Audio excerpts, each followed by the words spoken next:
Saludos hermanos y hermanas, vamos a estudiar el libro de Números el día de hoy. Vamos a ver algunas cosas históricas como siempre vemos, pero también vamos a analizar el texto para ver si podemos sacar algo de ahí. Ya que hemos adquirido herramientas, habilidades y conocimientos acerca del texto, vamos a ver si lo podemos aplicar al estudio mismo, bueno, para una clase, por ejemplo. Y vamos a darle el tiempo al hermano Eric para que nos ofrezca la oración. Gracias. Padre Celestial, te damos gracias por las bendiciones que nos das, por la oportunidad que tenemos de estar reunidos aprendiendo de las Escrituras. Bendícenos con la compañía de tu Espíritu que pueda iluminar nuestra mente, nuestro entendimiento y también que puedas revelarnos las cosas que podemos hacer para ser mejores cristianos. Bendice a todos los miembros en todas partes del mundo y te pedimos también paz por los que están pasando por conflictos y guerras, y lo hacemos en el nombre de Jesucristo. Amén. Amén. Amén. Amén. Ahora, clase número 2 sobre el libro de Números. La semana pasada vimos que había mucha influencia, A o la las clase 9, pasada digo, sacerdotal, influencia sacerdotal en el texto. Y ahora vamos a ver algunos detalles extras para ver qué más podemos aprender de este libro tan importante. Ahora, quisiera empezar unos detallitos, o tal vez muchos detalles sobre la composición de este gran libro. Y lo que he dividido aquí en varias secciones, donde tengo, aquí de este lado puse yo, si está de este lado, viene con una finalidad sacerdotal. Traté de poner, si no es sacerdotal, aquí en medio, así que solo son estos dos aquí, en esta. Y son dos partes, terminan el libro acá, pero estamos viendo la primera parte aquí. Y aquí de este lado, traté de poner los que son un comentario a un texto anterior, como pueden ver aquí. Aquí explico de qué se trata, más o menos, porque hay muchos más detalles, pero no hay tiempo, o digo, espacio para tratar cada tema. De este lado he puesto si hay algún texto en qué se basa el de acá, y aquí pueden ver los pasajes. Hay algunos más, como en el 15 hay varios, pero era mucho trabajo. Pero acá, de este lado, también puse lo no sacerdotal, y voy a explicar un poquito.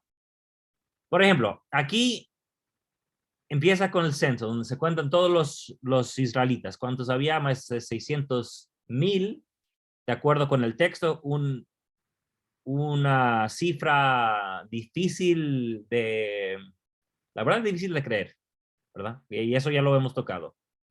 Claro, muchos tratan de analizar, y tal vez viles solamente significa grupo, y de esa manera tratan de decir que hubo muchos menos.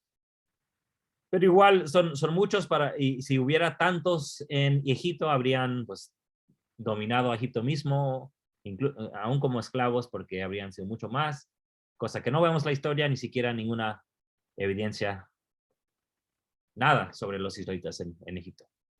Bueno, y luego tenemos sobre las tribus, las tribus, los levitas y cómo están organizados en el campamento. Seguimos hasta, por ejemplo, acá en el 7, puse no sacerdotal. Bueno, lo puse aquí en medio, porque aquí tenemos una combinación de cosas, donde hay líderes de las cabezas, los príncipes, creo que así se llaman, príncipes de las tribus, y vemos que tienen poder y ofrecen sacrificios, pero de repente se les pone bajo los levitas, así que vemos un conflicto bueno, ¿y quién tiene más poder, los levitas o estos jefes de tribu? Así que vemos ahí que están interactuando diferentes textos y voces. Números 8 bueno, se explica la consagración de los sacerdotes, y es una mezcla de lo que tenemos aquí, pero también agrega más. O sea, cada uno de esos pasajes donde es un comentario, por decirle así, agrega más. Por ejemplo, si vamos aquí al 11, habla del llamamiento de los 70, y cuando bajan los codornices, vemos que es una combinación de varios relatos aquí, pero es claramente una combinación, porque si leemos el capítulo 11, habla de un tema, de repente va a otro que no tiene que ver nada con el anterior, luego regresa al anterior y no comenta nada del que acaba de mencionar, y es una revoltura de datos y estamos pensando, bueno, ¿qué está pasando y qué necesidad de cada cosa aquí? Pero vemos qué es lo que se ha agregado al relato. Por ejemplo, específicamente de este, si vamos acá, vemos que los 70 nomás fueron llamados a juzgar en el capítulo 18. Hay una mención aquí que dice que la gente pidió que hubiera ayuda o algo así. No, que fue Moisés, que Moisés fue el que lo organizó. Y en Éxodo dice que fue Jetro. En Números dice que fue Javá. Ya ve. Así que vemos cómo va progresando la idea. ¿Cuál de los dos es el más antiguo? Quién sabe, pero vemos que empezó por Jetro, alguien de afuera, luego le dice que no, fue Moisés, y al final, el último, pues le da más importancia a, o le quieren echar la culpa a alguien, o le quieren glorificar a Dios. Así que en este caso le quieren darle la gloria a Dios, y es el último pasaje, el más tardío, el de Números, donde los 70 reciben el espíritu de profecía, donde en estos capítulos no se refiere ni se menciona nada de espíritu de profecía. Así que vamos viendo cómo van progresando los relatos. Como cualquier relato hoy en día, ¿verdad? Siempre le vamos agregando más, como dice, más carne a los tacos, sí, o carne a la comida, al plato fuerte, ¿verdad? Entonces, lo mismo vemos en todos esos casos. Este aquí es un caso que quiero compartir del números 16, 17, porque aunque no tiene en sí nada que ver con lo que dice el capítulo 12, y están hablando los dos relatos el uno con el otro. ¿Por qué? Porque en el 12, el que tiene más poder, si se acuerdan, el 12 es cuando se acercan Miriam y Aarón a su hermano Moisés. Y le dicen, se dicen que están enojados porque se había casado con una mujer etíope, ¿verdad? Y luego los castiga Jehová y muestra que Moisés es el encargado. Entonces, como habíamos visto antes, en la clase pasada, los sacerdotes tienen una voz muy fuerte en este capítulo, pero en el capítulo 12, el que es encargado y tiene más poder que incluso el sumo sacerdote Aarón es Moisés. Pero en esos capítulos aquí, 16 y 17, es donde de nuevo establece la fuerza de los sacerdotes, mostrando que ellos son los más importantes que todos los demás. Entonces, el 16 y 17 es cuando vemos que algunas tribus se quejan, dicen por qué solamente ellos.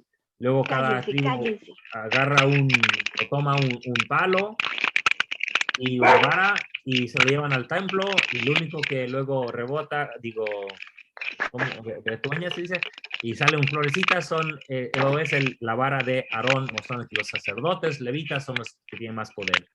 Así que acá dice que no es Moisés y acá dice no, estos son los sacerdotes. Así que están ahí comunicándose los dos relatos.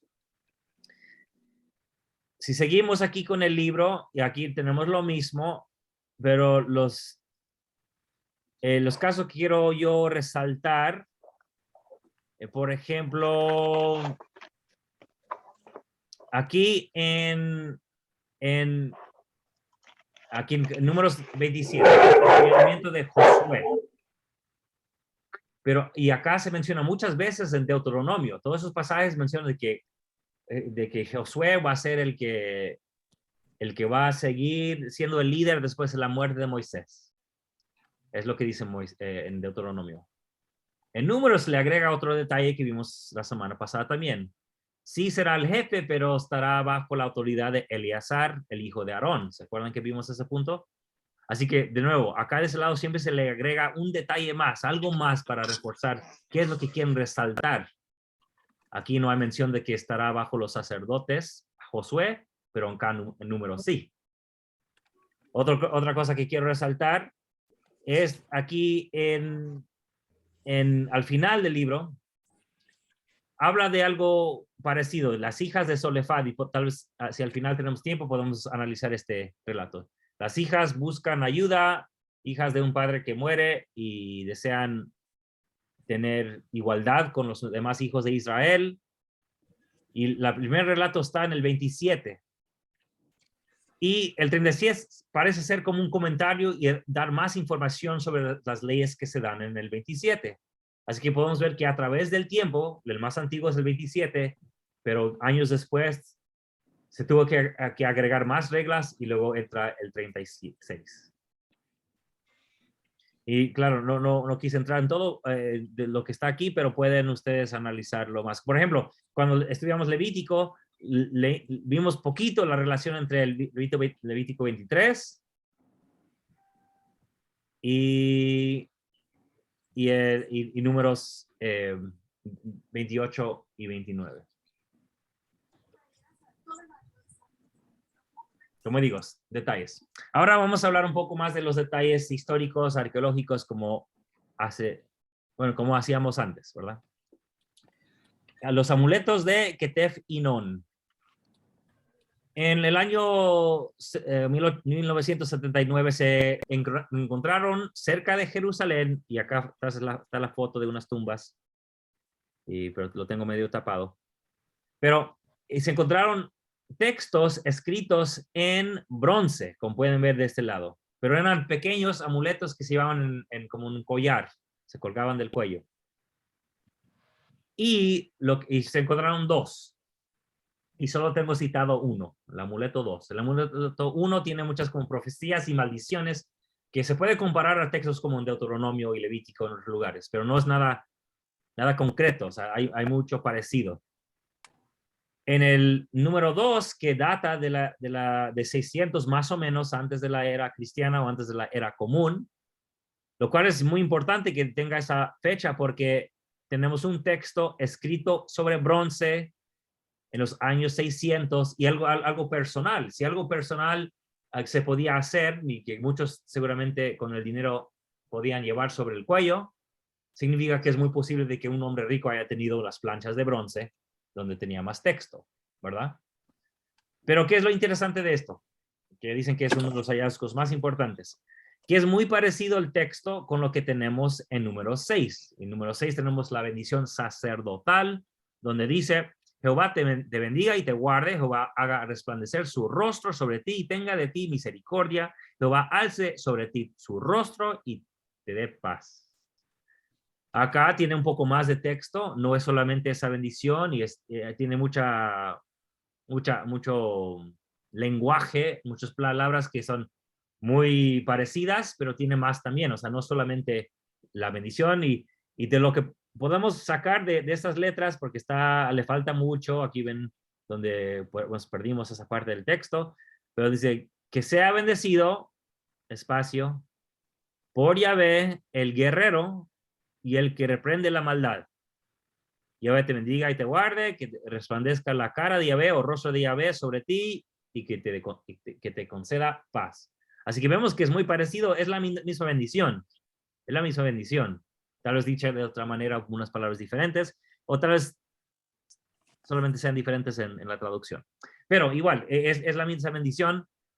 Entonces debemos separar lo que esperamos que nos esté comunicando este amuleto o su descubrimiento y lo único que significa. Y lo único que significa es que es una bendición antigua, por lo menos de 600 años y de mucho antes, porque si se estaba orando o recitando, seguramente se estaba recitando muchos años antes y por esa razón se decidió poner sobre un amuleto que se llevaba con la persona siempre. Lo que no significa es tener esta oración de número 6 no significa de que todo el libro de números se puede datar de la fecha de 600 antes de Cristo. Esto no prueba nada de eso. Solamente significa de que esa bendición existía. ¿Me entienden? Digo eso porque hay muchos cristianos y judíos que dicen: no, ahí está la bendición, significa que el nuevo libro de números lo escribió Moisés. No.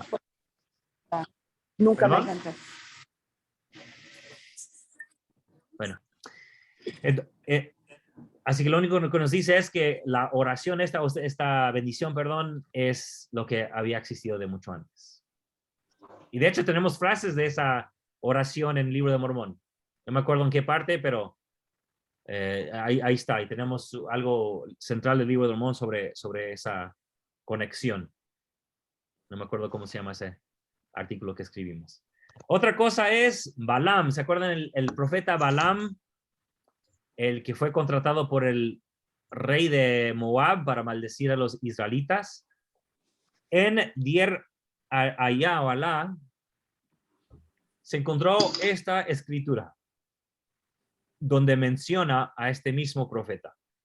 Y data de más o menos de estos años. Vi los 2 años, así que puse los 2, así que no sé cuál es el correcto, no quise investigar más.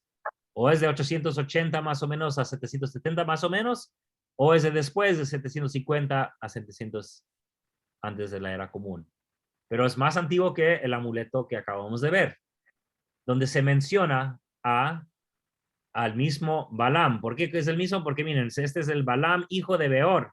Aquí tengo la inscripción y menciona a Balaam, hijo de Beor. Bueno, es mucho más texto, no puse un pedacito ahí. Pero ¿qué podemos aprender de esto? ¿Qué nos enseña? Si se acuerdan, hace tiempo cuando di la clase donde analizamos el becerro de oro de las vacas y los toros, cité este pasaje de Números 23, 22, donde dice, él, o sea, el Dios él, por eso puse aquí corchetes, el Dios él es un nombre, no es él aquel que está allá, no, es un nombre. Él, el Dios él, los ha sacado de Egipto, tiene fuerza como de un toro salvaje. Y yo dije que aquí está hablando del Dios él, pero en sus Biblias solamente dice Dios. Así que aquí nos comprueba, gracias a esa inscripción, que sí, no es solamente porque en años futuros se usaba solamente la palabra él para hablar solamente de Dios, o sea, dejó de significar el Dios Padre. Y se aplica a Jehová y para cualquier Dios en el futuro. Pero aquí sabemos que se refiere al Dios él, porque aquí vemos en el texto que también este Baal, el mismo Baal, en este texto que vemos aquí de este lado, menciona que es un Dios que se comunica con el Dios él. O sea, que tuvo una visión de acuerdo con los oráculos del Dios él. Así que aquí, como no es texto de la Biblia, no es texto de los judíos, es texto de Canaán, de un pueblo ahí cerca, y el Dios que se llamaba él, en esos textos siempre es el Dios Padre él. Entonces, si este Dios, si este profeta o disque profeta era Dios del Padre, sirvía al Dios él, podemos ver que cada vez que vemos el nombre él en números, antiguamente se refería al Dios Padre él. Tal vez ya para la época de posterior, cuando se escribe, solamente meten ahí la palabra y lo relacionan con Balaam, y basado en esa tradición sobre este profeta, pero antiguamente sí se trataba del Dios Padre él. Aquí tengo otro dato aquí, pero no lo voy a mencionar, lo pueden leer después porque luego voy a desviarme del tema, pero es algo más que aprendemos de este texto. Ahora, algo interesante, los hijos de Anak. Si se acuerdan, los hijos de Anak son los que llaman gigantes. Van los espías, cuando regresan y dan su reporte a Moisés y a los israelitas, dicen, fuimos a esa tierra, Hezbón creo que se llamaba la ciudad, y vimos a los hijos de Anak, que eran gigantes. Mira, aquí tengo el texto. Dice, también vimos ahí gigantes, hijos de Anak, raza de los gigantes. Éramos nosotros, a nuestro parecer, como langostas, y así les parecíamos a ellos. Está en Números 13:33. Ahí están nuestras Biblias. Reina Valera 2009. La versión Sud. Pero hay un gran problema con la traducción. Y también salen mejor espero. Aquí, puse aquí, la palabra traducida como gigantes es Nefelim, que significa caídos. Entonces, traducirlo como gigantes no es correcto, porque la palabra significa caídos. ¿Pero caídos qué? ¿Que se cayeron o caídos del cielo? O no sabemos, pero son caídos. Pero se relaciona con personas grandes porque dice que a su parecer eran como langostas. Y Y ahorita vamos a ver un poco más. En Deuteronomio 2 también hace referencia del mismo relato y dice que eran altos y, o sea, porque si, en otras palabras dice que si eran altos, así que eran personas altas, y dice que eran considerados gigantes. O sea, estoy hablando de dos textos diferentes del mismo versículo. Dice que son altos y luego dice y eran considerados gigantes. Pero la palabra ahí no es Nefelim. En este pasaje de Deuteronomio es Refaim. Entonces tenemos que preguntarnos qué significa Refaim. Bueno, antes de llegar a eso, hablando de lo mismo, al encontrarse con otras personas, no solamente estos hijos de Anac, sino también con otros reyes, encontramos a Og, rey de Basán, que dice que vive en Astarot y Edrei. Y dice que pertenece a los Efraín. Aquí, así que los hijos de Anac son de los Efraín, y también este rey de Basán, Og, pertenece a los Refaim. Y eso lo pueden ver en todos los pasajes que puse aquí, son muchos. Pero en Job, Salmo, Isaías y Proverbios, y también en los textos de Ugarit, y recuerden, ya habíamos hablado de Ugarit, Ugarit está en la costa al norte, donde tenían tradiciones muy fuertes del Dios Padre, él con su esposa, y que tenía 70 hijos, recuerden que hablamos, y que hay un texto ahí que parece identificar a Yahvé, Jehová, como hijo del Dios él, y del lenguaje que siempre se le dice el Dios, el más alto Dios, o el Dios poderoso, es el mismo lenguaje que luego vemos en otros textos en el Antiguo Testamento que hemos analizado ya en otras clases anteriores, y vemos una relación entre Jehová y el Dios Padre él. Eso lo vimos en una clase pasada. Bueno, en esos textos de Ugarit y de esos que he puesto aquí, los Refaim están relacionados con muertos, pero no se traduce ni como gigantes, pero es la misma palabra, pero está relacionado con los muertos, como por ejemplo en Isaías 26, 14, donde dice, los muertos no vivirán, los espíritus de los muertos no se levantarán. Pero aquí donde dice espíritus de los muertos, es la misma palabra, Refaim. Aquí, así que, por favor, ojalá pueda comunicar lo que quiero comunicar, que no tiene sentido que la misma palabra acá se traduzca como gigantes y luego acá como muertos, espíritus de los muertos. O sea, no tiene sentido. ¿Qué tiene que ver espíritus de los muertos con gigantes? Bueno, ¿qué es lo que pasa? Que en esos textos, igual que estos, o sea, los Refaín representaban a seres muertos, eran seres míticos. Entonces, hay otros textos ugaríticos, como aquí si lo quieren buscar, está la referencia, el dios Rafaú, de donde viene el nombre Refaim, mora, es un dios, mora en las tierras de Astarot y Edrei, el mismo lugar donde es el rey Basán, que también es uno de los Refaim. Entonces, en resumen, son muchos detalles, he puesto aquí el mito de seres de la muerte parece haber sido historizado y los muertos se han convertido en entidades etnográficos. Los nombres de esas fuerzas de la muerte aparecen como pueblos de Canaán. Entonces, estos relatos, o sea, difícilmente son históricos, porque están tomando personajes. Es como si mis papás siempre me decían que hay que tenerle miedo al cucuy, no sé, en sus países que decían, entonces, ahí va el cucuy, te va a llevar si te quedas afuera muy noche, ¿verdad? Ahí viene el cucuy. Entonces, es como si después, en el futuro, se escribe el libro de historia, y donde vivía la familia de los Correa, del hermano Correa, sus vecinos eran los cucuy. Dice, no, pues si no, los cucuy nunca existieron, ¿verdad? Son las personas que usaban mi papá, o el nombre que usaban mis papás para asustarme cuando era niño. Igualmente vemos esto aquí, que eran los Refaim, los caídos, los Nefalim, pero a través de los años se convirtieron en personas. El Nefalim es un poco diferente, pero los Refaim sí vemos que se han historizado, se han convertido en personas históricas, cuando en el pasaje y en muchos pasajes en el Antiguo Testamento no eran más que muertos.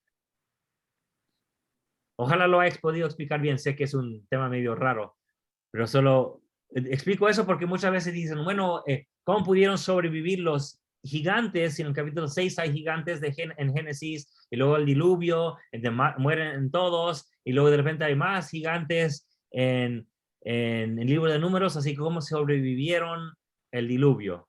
Y yo les digo que no se preocupen porque son relatos que no tienen un base histórico. No tienen un base histórico. Ok. Vaca de pelo rojizo. En el capítulo 19 de Números hay una ceremonia, un sacrificio donde dice que se tiene que llevar una vaca roja, completamente roja, no puede tener nada negro, marrón ni blanco, completamente rojizo la vaca, y lo tienen que sacar fuera del tabernáculo, sacrificarlo, quemarlo completamente, y luego con sus cenizas se mezcla con agua. Y si alguien llega a tocar a una persona muerta, o si alguien, amanece y hay una persona muerta en la tienda, esa persona se tiene que lavar o untar esa agua mezclada con las cenizas de esta vaca quemada.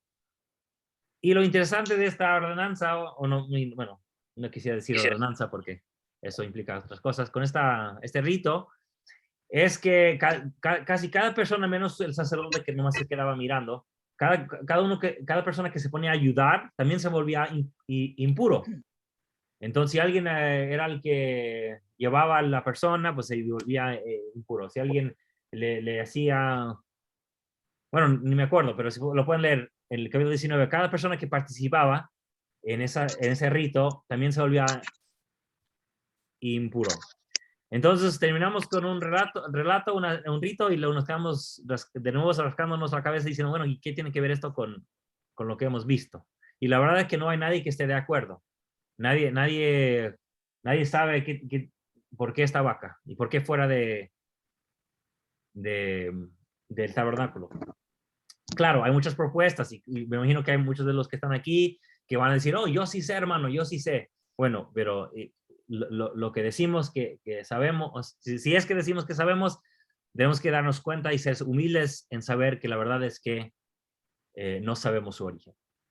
Claro, si estuviéramos en la clase escuela dominical, donde, como se nos dice en EFI, podemos aplicar o comparar las escrituras con lo que sabemos, entonces yo diría una clase de escuela dominical, bueno, tal como se tuvo que sacrificar esta vaca roja, sabemos que Cristo en Getsemaní sangró de cada poro y seguramente se manchó su ropa, y luego en esa ropa manchada de rojo, de sangre, fue llevado y luego castigado toda la noche, golpeado, así que y ese mismo cuerpo sangriento de nuestro Señor Jesucristo fue colgado sobre la cruz. Y luego sabemos que cuando regrese Jesucristo no regresará una túnica blanca como muestran todas las pinturas, sino claramente dice que regresará con una túnica roja. Nos podemos decir que podemos comparar esto con nuestro Señor Jesucristo, que en varias ocasiones fue cubierto del color rojo, ¿no? Ahora, ¿es esa la explicación? No lo sé, no lo dice, y podemos aplicarlo, y qué bonito, y nos puede ayudar mucho, y qué bueno, pero claro, el texto no dice eso ya sería nuestra interpretación. ¿Es mala? No, pero es nuestra interpretación. Otros eruditos han visto una conexión entre el capítulo 36 de Ezequiel y Números 19, que es donde habla de esta vaca rojiza. Les voy a mostrar unas cosas que conectan los relatos. Perdón. Aquí vemos que la vaca, pues la palabra para rojo, Adamá, que es donde viene tierra, Adam, el esposo de Eva,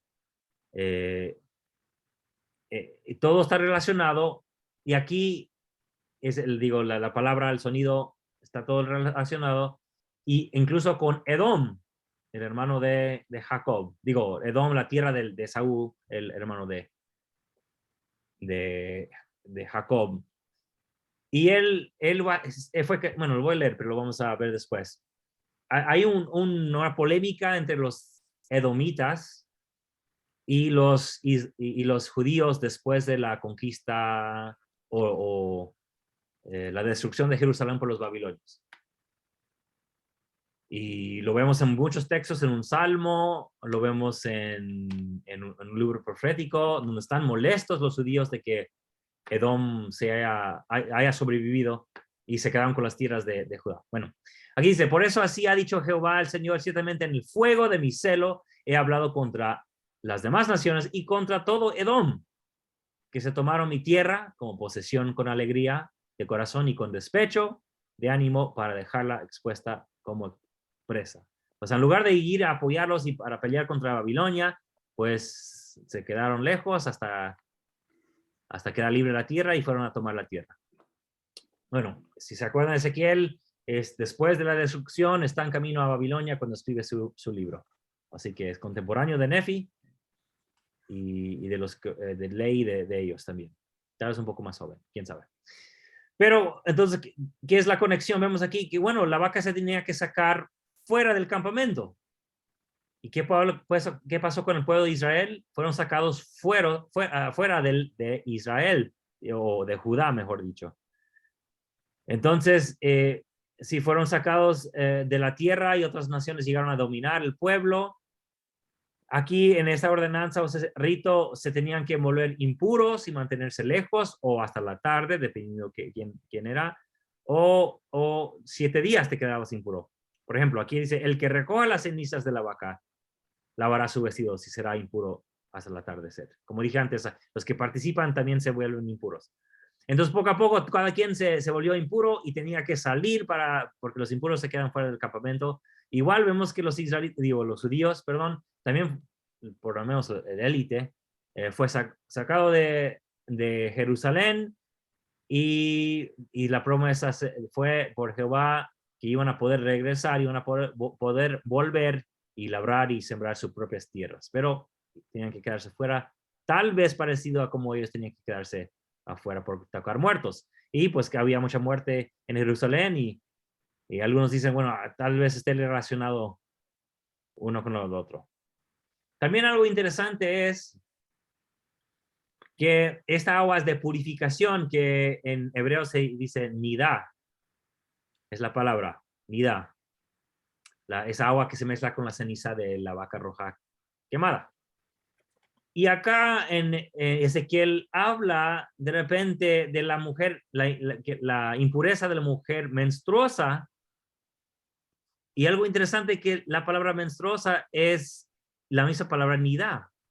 Dice, bueno, ¿por qué tiene que ver que eso con purificación? Bueno, el cuerpo se purifica de esa manera de la mujer, entonces vieron una conexión, bueno, hay algo relacionado, que es la misma palabra. No sé cuánto más podemos, no sé, relacionar los dos, pero algunos han visto que son la misma palabra ahí. Y también los dos serán lavados y limpios con esa agua, o con agua. Acá, pues con la ceniza, agua mezclada con ceniza, y aquí también dice que van a ser limpiados con agua. Entonces, nos puede ayudar esto a entender que tal vez este rito reflejaba que los israelitas, o los judíos, perdón, fueron sacados de Jerusalén, tal vez, no lo sé, no sé si estoy convencido, pero hay algo ahí, Porque es raro que esta vaca se tenía que sacar fuera del tabernáculo y hacer todo afuera, tal vez representando los judíos que fueron sacados. Tal vez, solo digo. Y como había dicho antes, en otra clase, el enfoque del desierto es muy diferente a lo que dice los profetas. En Números se quejan por la falta de comida, Miriam y Aarón se quejan por la esposa de Moisés, y cuando van los espías y regresan y se quejan, y luego todo el mundo se queja con los espías por los hijos de Anac, y luego la condenación de que van a tener que morir en el desierto. La rebelión de Coré, que es un sacerdote o un levita que quiere más poder en el sacerdocio. Tenemos falta de agua y luego es castigado Moisés y se dice a Moisés que no va a poder entrar en la tierra. Hay serpientes venenosas, así que parece un momento de pruebas y de falta de fe, en que muchas quejas durante 40 años. Mientras que los profetas, y son pasajes que ya habíamos visto antes, es más romántica la experiencia en el desierto. Dice que como uvas en el desierto allá a Israel, como la fruta temprana de la higuera en sus principios vi a vuestros padres. Así cuando se encontraron Israel, Jehová con Israel, era algo bonito. Pero ellos acudieron a Baal Peor y se apartaron para vergüenza. Cuando se menciona Baal Peor en Números, es más o menos como el capítulo 25, por ahí, tal vez antes, tal vez después. Así que eso es después de todas las quejas. Cuando acá dice que todo estaba bien antes de llegar a Baal Peor, Números dice que no, que había muchas cosas malas por todo el camino. Jeremías dice algo similar, me he acordado de ti, de la bondad de tu juventud, o sea, cuando recién empezó a ser el pueblo de Jehová, del amor de tu desposorio, o sea, que se casaron el pueblo con Jehová, cuando andabas en pos de mí en el desierto, como novios en tierra no sembrada. O sea, qué bonito era la experiencia del desierto. Acá dice que fue una experiencia malísima, los profetas dicen que fue algo bueno. Entonces, las tradiciones del desierto en Éxodo y más en Números parecen ser una reinterpretación de una tradición positiva.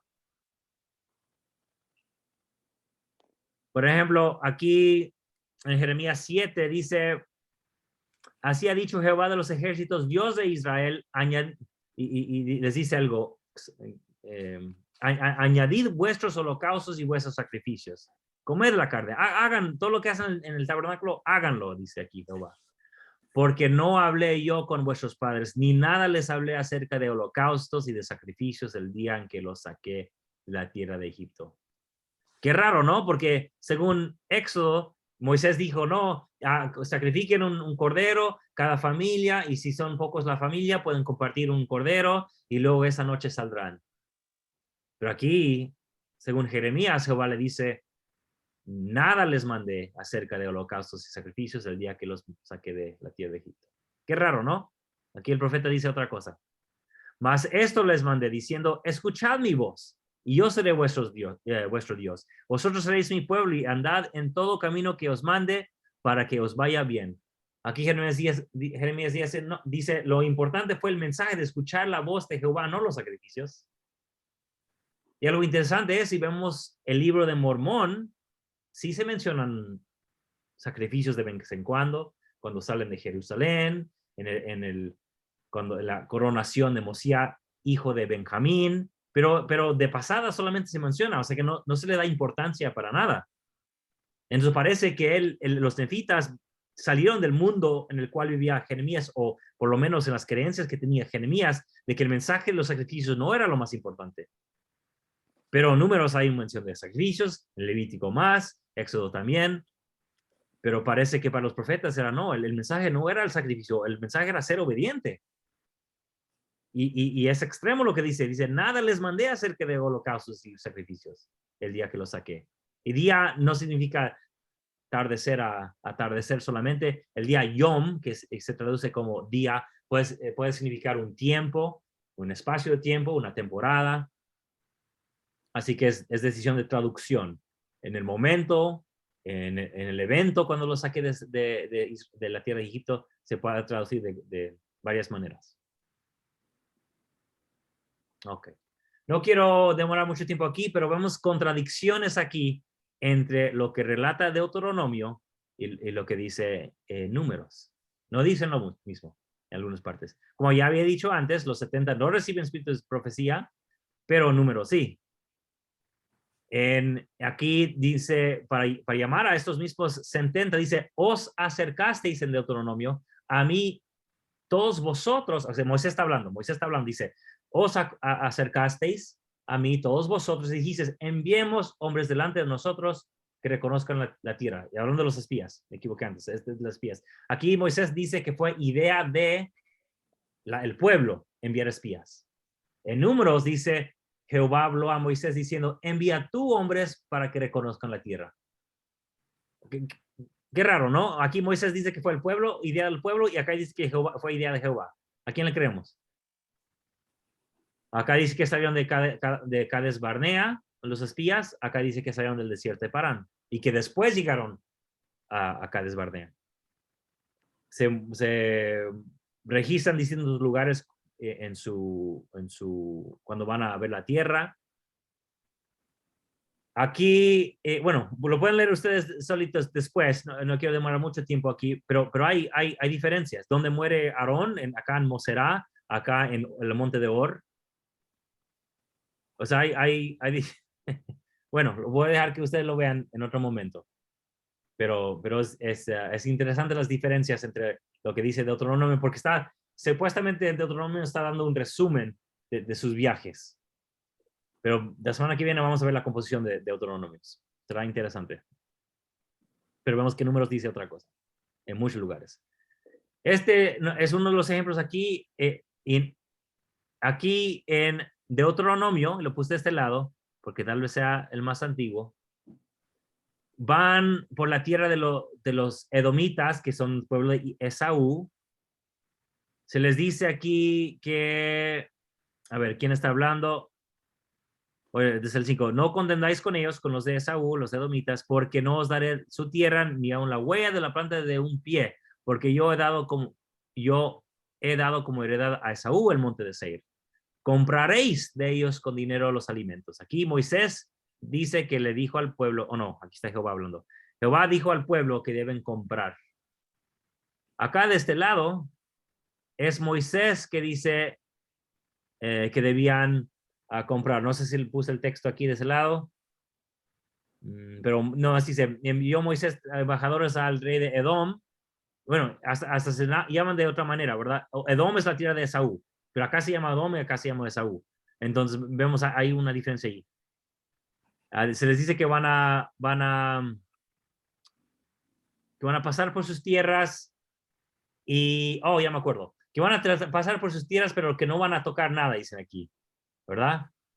Te rogamos que nos dejes pasar por tu tierra, no pasaremos por labranza, ni por viña, ni beberemos agua de los pozos, por el camino real iremos sin apartarnos ni a la derecha ni a la izquierda.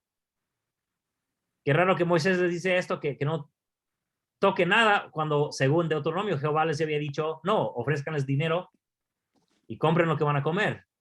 Acá, cuando responde el rey diciendo, no, no pasaráis por mi país, luego contestan sin consultar a Moisés, dicen, le contestan los hijos de Israel, ni siquiera aparece Moisés aquí en esa parte. Bueno, le contestan los hijos de Israel, por lo camino real iremos, si bebemos tus aguas, si bebemos tus aguas, mis ganados y yo pagaré el precio de ellas. Solamente agua, pagarán por el agua. Cuando Jehová que ha dicho que debían pagar por tanto agua como comida. O sea que el relato es el mismo, pero es muy diferente. Aquí lo manda Jehová que hagan todo, aquí es Moisés manda que no ofrezca nada y luego que el pueblo por sí mismo nomás te ofrece comprar o pagar por el agua, no dice nada de la comida. Y acá al final terminan pasando ellos de largo por medio de la tierra de sus hermanos, o sea, terminan caminando por medio de la tierra de Esaú, de Edom. Pero acá dice, contesta Edom contra él con mucho pueblo, con mano fuerte, y dice, no quiso pues Edom dejar pasar a Israel por su territorio y se apartó Israel de él. Así que según Números, no pasan por la tierra de Edom.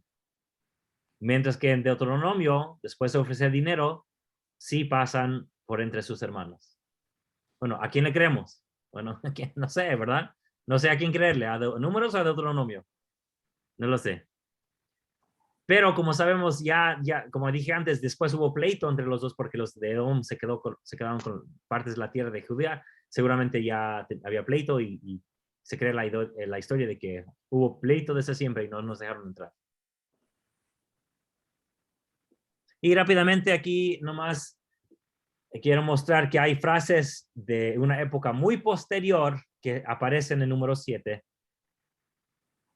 Y no voy a demorar mucho, lo pueden leer ustedes en sus propios estudios, pero aquí del capítulo 11 vemos varias frases o conceptos que aparecen en textos tardíos. O sea, que no en la época de Moisés. De Ezequiel ya lo habíamos hablado, saliendo de Jerusalén. Desde el capítulo 40 de Isaías en adelante son textos más antiguos, pero cuando lleguemos ahí pues vamos a analizar por qué llegaron parte de esos pasajes en el libro de Mormón, si estoy diciendo yo que se escribieron después. Después veremos ese problema, o ese asunto más bien, no es problema para mí. Pero ahí podemos ver que, bueno, hay mucha influencia de un pueblo posterior. Ok, entonces lo que vamos a hacer ahora es vamos a analizar un texto, el Números 11. Ya que vemos toda esta naturaleza compleja de la composición del libro de Números, vamos a analizar el capítulo 11. Y para eso vamos a ver si no me saco de la cuenta de mi, voy a ver si sigo en la página. Muchas veces me saca, bueno, sigo ahí porque siguen ahí mis apuntes. Ok, muy bien. Capítulo 11, sacan sus escrituras, no usen solamente lo que tengo aquí en la pantalla porque puede ser que ustedes tengan apuntes en sus escrituras que tal vez quieran analizar, así que está bien que ustedes vean sus propias escrituras. Así que vamos a leer, ok, prendan sus cámaras, vamos a leer juntos. ¿Quién quiere empezar leyendo hasta el versículo 3?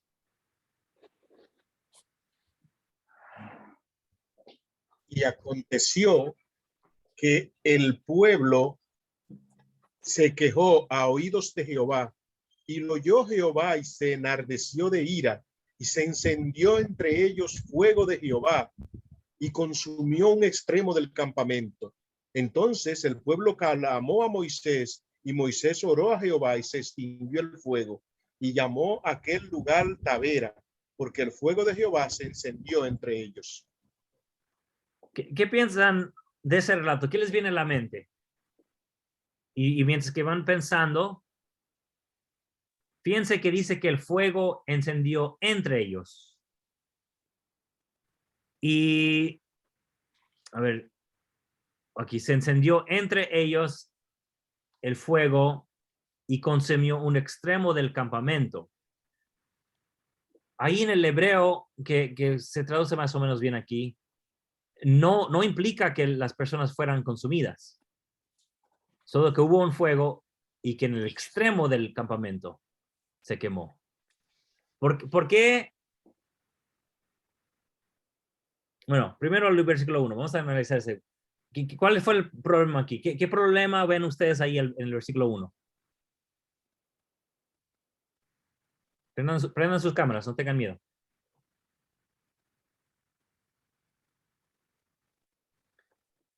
Les pregunto.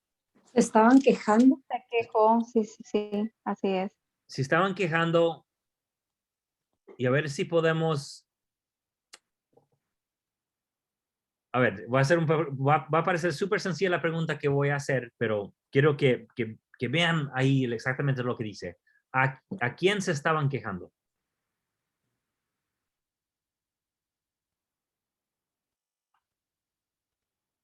Se estaban quejando contra Moisés. Contra Moisés. ¿Cómo lo sabemos? Porque dice que se quejó a oídos de Jehová, o sea, le llevaron una queja a Jehová. Sí, y a oídos de Jehová, o sea, que lo oyó Jehová, o sea, no fue algo que llegó a él, fue algo que tuvo que, o sea, no estaban haciendo oración quejándose a Jehová, se fueron a Moisés a quejarse a él y lo llegó a escuchar Jehová. Bueno, claro, hoy obviamente no lo vemos de esa manera hoy porque para nosotros Dios es todopoderoso y todo lo escucha, pero fíjense que aquí están describiendo a Jehová como una persona que también puede alcanzar a escuchar algo si se acerca. Por eso vemos que desciende y sube porque tiene que descender para ver las cosas. O sea, el concepto antiguo de Dios era muy diferente. Ok, entonces la gente se está quejando. ¿Y cómo calman las cosas Moisés?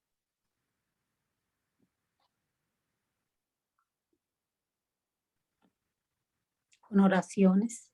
En oración. Así que, ¿qué papel está cumpliendo Moisés aquí? Como intermediario, ¿no? Sí. Ok. Entonces aquí vemos que hay, aunque no sabemos quién se quemó aquí, si se quemaron personas, son solamente los extremos del campamento. Lo que vemos que aquí el héroe es Moisés. Él es el que termina calmando la ira de Jehová. ¿no?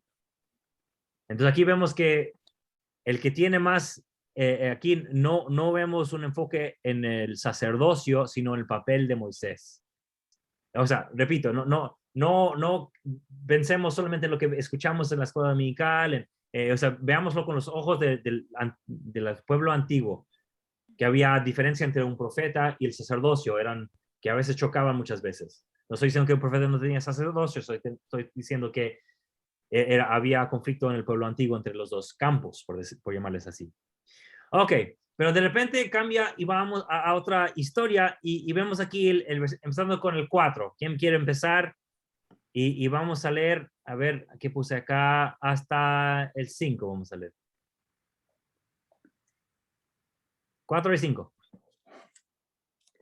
Y el vulgo que había en medio de ellos tuvo un deseo voraz y volvieron y aún lloraron los hijos de Israel y dijeron, ¿quién nos diera de comer carne? Nos acordamos del pescado que comíamos en Egipto de balde y de los pepinos y de los melones y de los puerros y de las cebollas y de los ajos. Y ahora nuestra alma se seca, pues nada más que maná ven nuestros ojos. Ok, está bien. Leí hasta el 6. Sí, hasta ahí está bien, muy bien. Y, ok, ¿qué es lo que querían? ¿Qué querían ellos? Comer carne. Comer carne. Antes, Como cualquiera de nosotros. Sí. Yo antes, y de hecho, me pidieron escribir en Scripture Plus los comentarios para números. Y ahí puse yo, y ahora cambié de opinión. Aquí puse lo que querían era pescado de Egipto, porque ahí iba el río Nilo, y todos esos vegetales y frutas que en el desierto no podían encontrar, ¿verdad? Entonces yo pensé que querían regresar la comida que tenían en Egipto. O sea, en el 4 dicen carne y luego se pasan a pescado. Sí, Tenían un y concepto eso no fue mi diferente de la falla, proteína. porque lo que dicen en el 4 es, ¿quién nos diera de comer carne? Ellos querían carne, y acá solamente dice, nos acordamos de lo que comíamos allá, pero lo que quieren ellos es carne. ¿Por qué hago énfasis en eso? Y antes de seguir, no sé si con la mano levantada, Mirna, Arnulfo, si tiene alguna pregunta o comentario. Quitaron la mano. Muy bien. Entonces, se me hizo muy interesante que quieren carne. ¿Por qué no podían comer carne? Pregunto a ustedes. O sea, En ¿qué el nos desierto no hay imaginamos? ¿Por muchos qué no podían comer carne? animales. ¿Cómo? Pero pues ellos traían un chorro de animales. Se supone que salieron con todo y animales de Egipto. Sí, Se ¿verdad? supone que sí, o sea, salieron con todo y sus ganados. Y pues yo creo no les era permitido comérselos más que para... Aunque también se los comían cuando los sacrificaban. Está raro. Está difícil, ¿no? Sí. Sí. Ok, a ver qué puse aquí mi apunte. A ver, no me acuerdo. No lo conecté. Bueno, entonces vamos a ver otro texto. Vamos a Levítico. A ver, ¿qué le puse acá? Así, vamos al capítulo 6. Capítulo 6.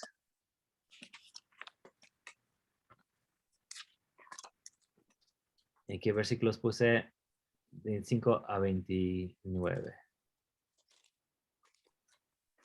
A ver si ya no sé si me sacó porque no está actualizando mis apuntes. Eso pasa. Había un apunte de carne humana o algo por el estilo en el anterior. Oh, sí, nomás, sí. Es donde para identificar qué palabra usa para carne. Pero un segundo porque me sacó, aunque está mi foto de perfil, me sacó porque no están saliendo mis apuntes. Déjame refrescar la página. Un segundito. Ya, sí me sacó. Me saca cada 15 minutos.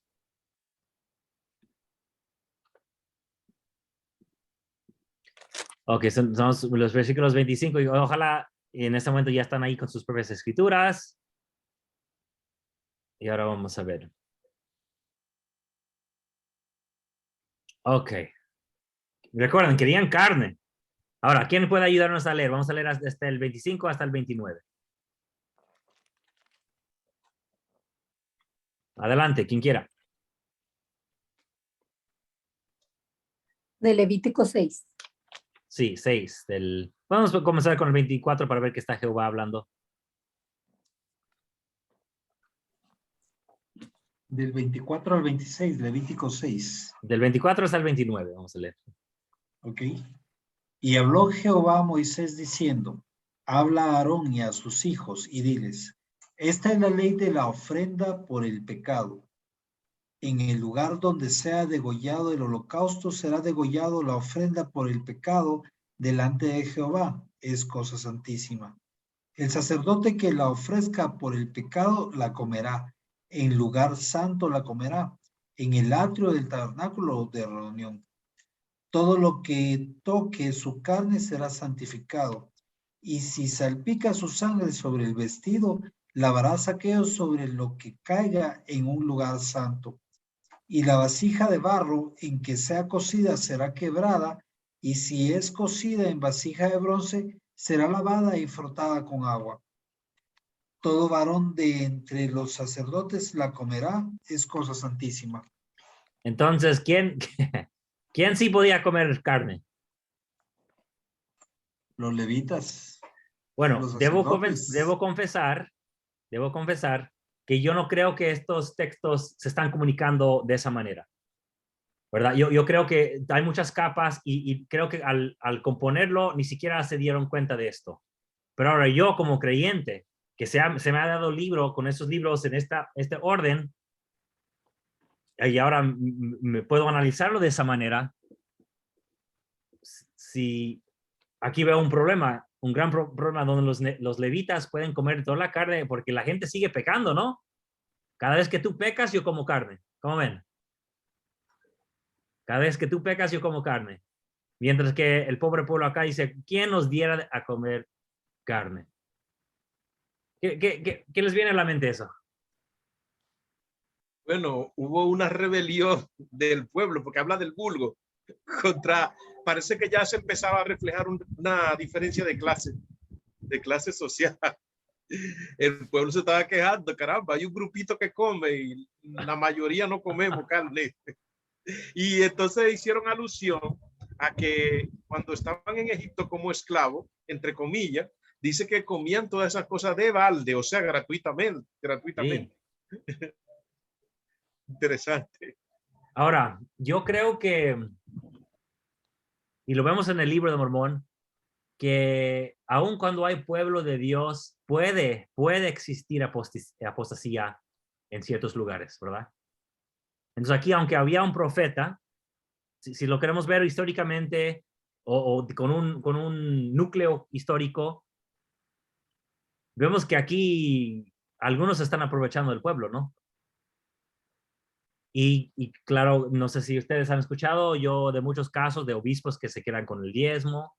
O sea, hay casos por toda la iglesia, ¿verdad? Por toda la iglesia, donde hay maldad en nuestra propia iglesia. Y no sé si es maldad aquí o no, pero vemos como dice el hermano, una diferencia de clase. Si es que eso es lo que está pasando. Repito, yo no creo que aquí los textos se están comunicando el uno con otro. Yo creo que son historias diferentes, pero igual si los conectamos vemos que sí lo podemos interpretar de esta manera. Pero algo bueno de aquí, yo saqué algo bueno de lo que sigue. Leemos del 6 al 8. Del 6 al 8.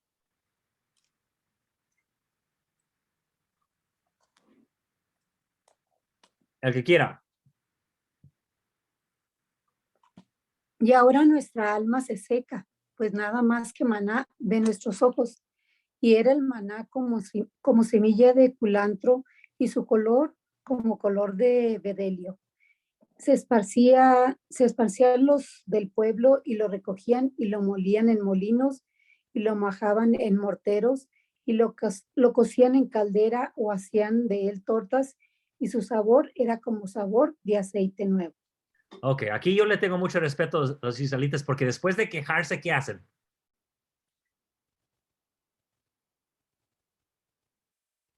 pues se conforman con lo que el Señor les da.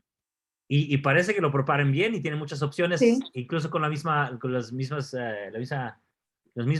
ingredientes, ¿no? O sea, se conforman, pero se preparan su comida, o sea, no se quedan con los brazos cruzados.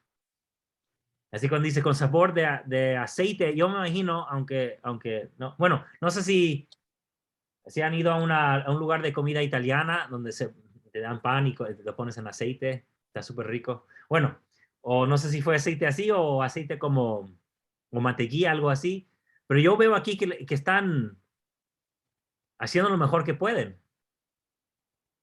Y hasta tienen sus herramientas, sus cosas de cocina para preparar su comida. ¿Qué podemos aprender de ellos? Que aunque querían algo más, mira, si vemos el texto como lo hemos estado viendo, oprimidos tal vez por los levitas, que ellos sí comen carne y nadie más. ¿Qué ejemplo podemos sacar de ellos que a pesar de esa opresión, se hacen de comer con lo que tienen? Se mantienen, se alimentan. Parte buena de esta situación. ¿Perdón? Vieron esta parte buena de esta situación. Casi no la oigo, hermano. No sé si los demás sí.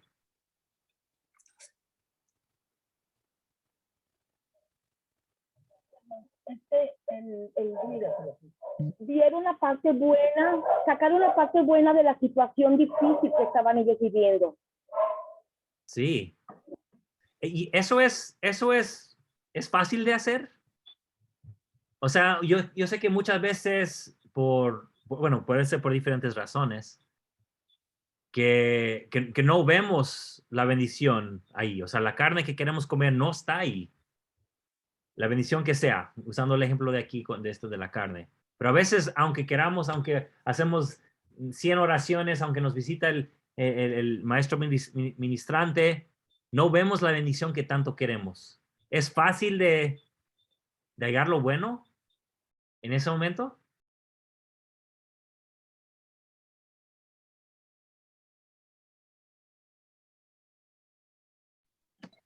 Depende, yo creo que de la actitud que tenga uno, ¿no? Porque hay personas que son pues muy agradecidas y optimistas y como el dicho ese, si Dios te da limones, haz limonada.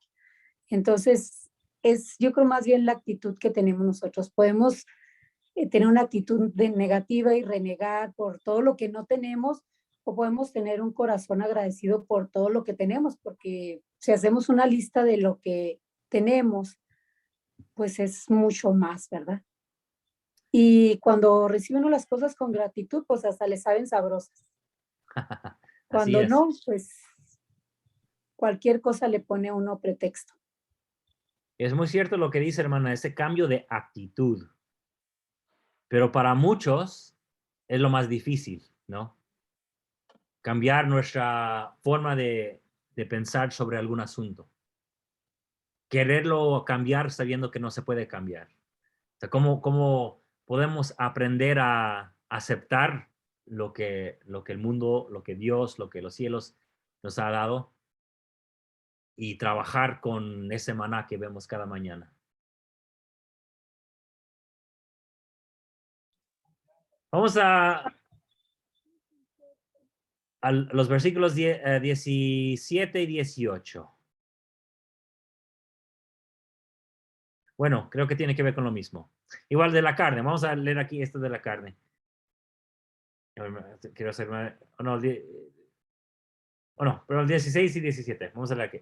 16 y 17. ¿Quién puede leer estos dos versículos?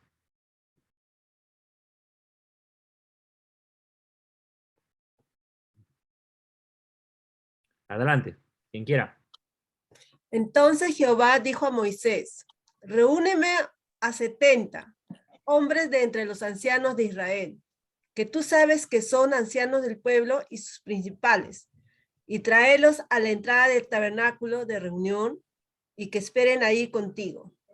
Y yo descenderé y hablaré ahí contigo y tomaré del espíritu que está en ti y lo pondré en ellos. Y llevarán contigo la carga del pueblo y no la llevarás tú solo. Gracias. Ahora, en Éxodo habíamos visto que ya se habían llamado a 70. Entonces mi pregunta es, bueno, ¿y estos serán 70 más o serán, no sé, ¿verdad? Pero ¿qué tenían que hacer ellos? ¿Cuál fue su papel? ¿Qué iban a hacer esos 70? De acuerdo con este texto.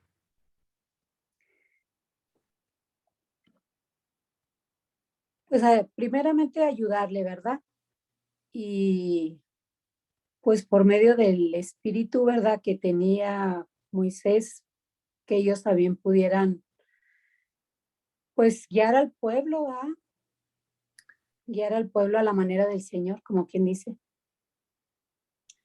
Y ahora dijo algo de espíritu. ¿Puede decir eso otra vez del espíritu? Y tomaré del espíritu que está en ti, me imagino como profeta, ¿verdad? Y pondré en ellos, o sea, los iba, pues dar como quien dice el mismo llamamiento, ¿verdad? Los iba a investir pues con la misma autoridad. Sí. Y algo que me gusta aquí, y no sé si es sacar demasiado de ahí, pero me interesa que dice, tomaré del espíritu que está en ti. Que está en ti. Y espíritu puede ser, yo sé que nosotros siempre pensamos en el Espíritu Santo y todo eso, pero en hebreo el espíritu es esa fuerza, esa energía que tú tienes, ese aliento que tú tienes. Entonces, cuando yo veo aquí el espíritu que está en ti, ese ánimo que tú tienes, se lo pondré a los demás. Ahora, ¿qué pensarían ustedes o cómo sentirían ustedes si algún presidente está acá, se acercara a ustedes, un obispo, y dijera, ese ánimo que tienen ustedes, quiero dárselo a los demás? ¿Qué pensarían ustedes? Y voy a explicar un poquito más. Si regresamos y no lo leímos, hay muchas quejas de Moisés que habíamos visto antes. Quejas tanto como básicamente diciendo que no soy su madre del pueblo, o sea, ¿qué tanto quieren de mí? Se dijo Moisés a Jehová, ¿por qué has hecho mal de tu siervo? ¿Por qué no he hallado gracia ante tus ojos? ¿Por qué has puesto la carga de todo este pueblo sobre mí? O sea, que se está quejando a Dios. ¿Concebí yo a todo este pueblo? O sea, soy su mamá, los di a luz yo. Los engendré yo para que me digas, llévalo en tu seno como lleva la cría al de pecho, a la tierra que juraste dar a tus padres. ¿De dónde conseguiré yo carne para dar a todo este pueblo? Que es interesante, ¿verdad? Porque los levitas sí tienen carne. Y dice, ¿de dónde conseguiré? ¿Por qué me lloran diciendo, danos carne para que comamos? No puedo yo solo, ¿verdad? Quejas, quejas, quejas. ¿Se imaginan si tú ahí quejándote, obispo, no puedo, ya no quiero este llamamiento? Y luego que te dijera, ojalá tuvieran el mismo ánimo que tienes tú. Ahora, vuelvo a hacer la pregunta. ¿Qué sentirían ustedes en ese momento?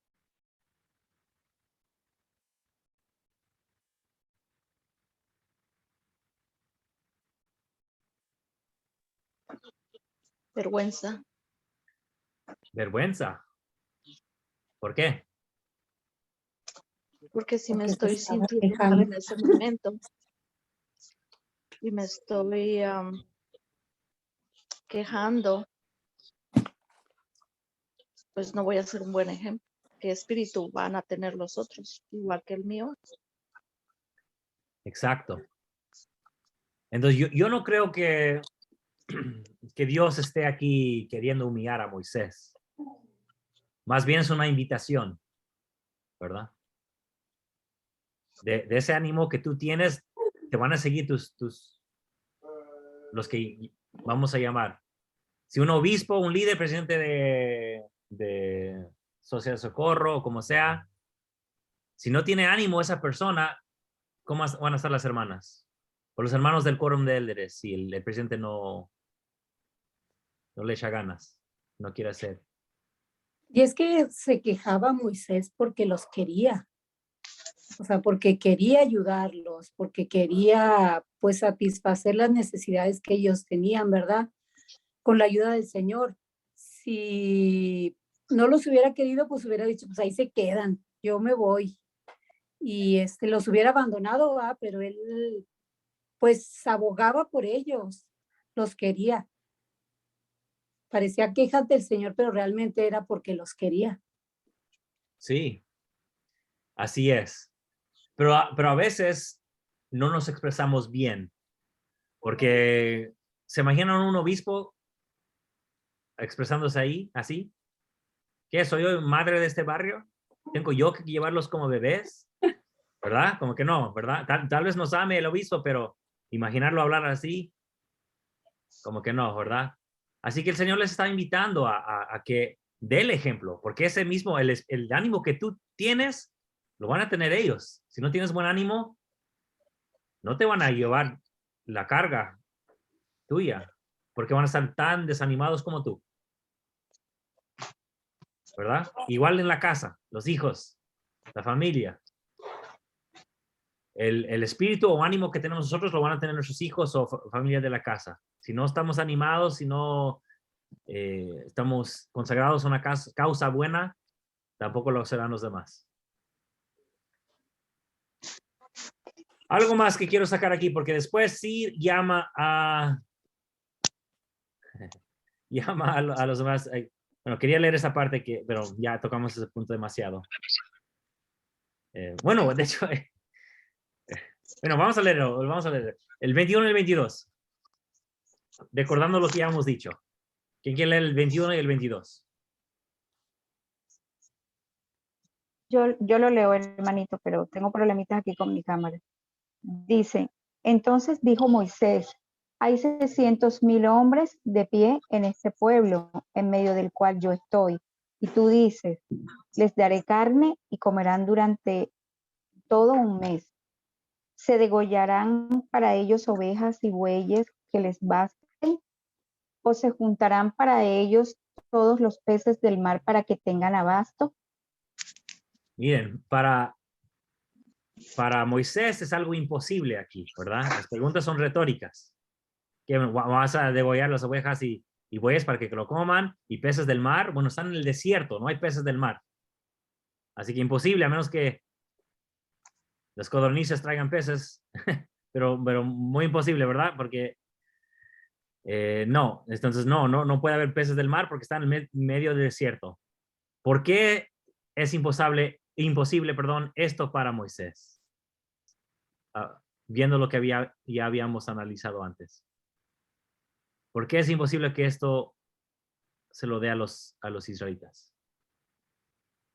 Si tienen ovejas, tienen bueyes, tienen carne, pero pertenece a los levitas. Hermano, sí, Sí. eso iba a decir, porque estaba establecido de acuerdo a lo que tenemos, a los registros que tenemos, que solamente le pertenecían a la clase sacerdotal. Entonces, a mí también me llamó mucho la atención, yo diría, ¿cómo así que el pueblo padeciendo y bueno, y ellos gozando de todos los privilegios, de la buena proteína de la carne, no sé? Entonces es como, sí. Sí, y yo creo que Moisés es muy, a ver, ¿cómo se dice?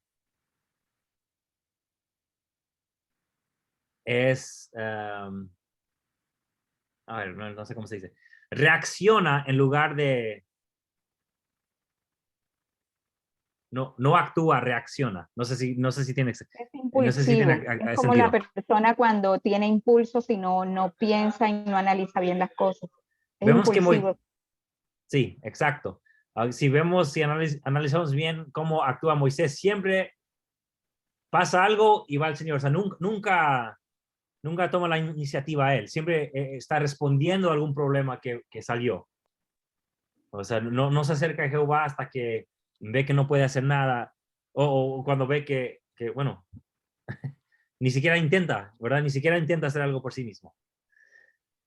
Vamos antes de analizar algo más relacionado con ese punto, terminamos este llamamiento de los